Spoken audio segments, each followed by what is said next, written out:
Tadi juga Pak Yayat sudah menyampaikan kronologinya bahkan.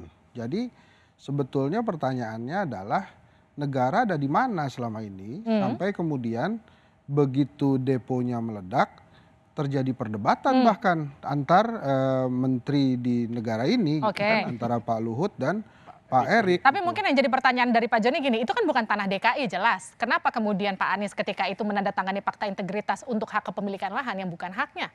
Nah menurut saya ada alasannya waktu itu. Pasti juga ada hubungannya dengan kemanusiaan. Pak Yayat pasti bisa menjelaskan yang lebih jauh tuh tentang itu. Ya. Nah tuh kan bisa kan? Nah saya bilang. Saya akan bantu jelaskan.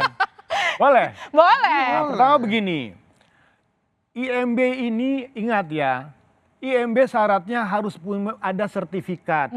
Yang namanya BPN itu tidak akan pernah mengeluarkan sertifikat di atas tanah konflik. Betul. Baik. Yang dikeluarkan oleh Pak Anies itu IMB kawasan. Kita tidak ada istilahnya IMB kawasan. Saya tidak tahu apakah ini diskresi atau tidak. Oke. Nah, yang menjadi pertanyaan bagi kita, kalau kita ingin menempatkan warga tempat yang layak, itu di dalam tata ruang ada namanya kawasan rawan bencana. Oke. Jadi ketika akan menempatkan izin, ingatlah apakah tempat tinggal mereka itu aman, nyaman, atau selamat nggak buat mereka. Oke, Pak Wil, tanggapi Pak Wil. Nah, ini pertanyaannya begini.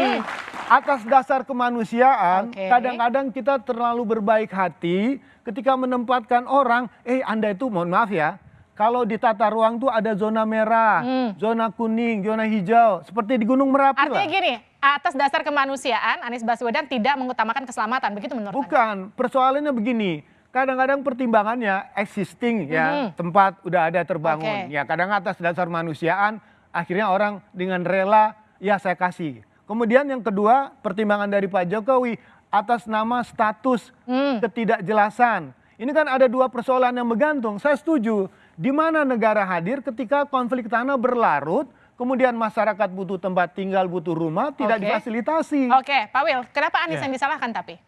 Pertama saya mau jawab dulu yang Pak Jokowi ya.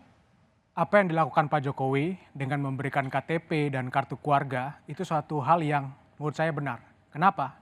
Karena KTP itu kan untuk mengidentifikasi penduduk. Kalau tidak ada KTP, orang tersebut tidak memiliki BPJS, tidak bisa dapat KJP dan lain sebagainya.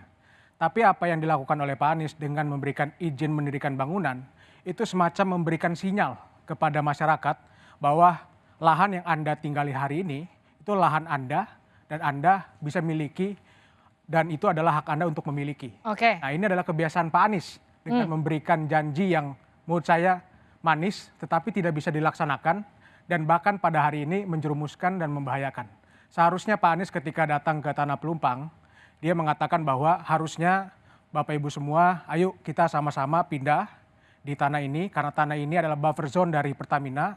Hal ini akan bisa menjadi suatu hal yang berbahaya bagi Bapak Ibu semua kalau terjadi kebakaran.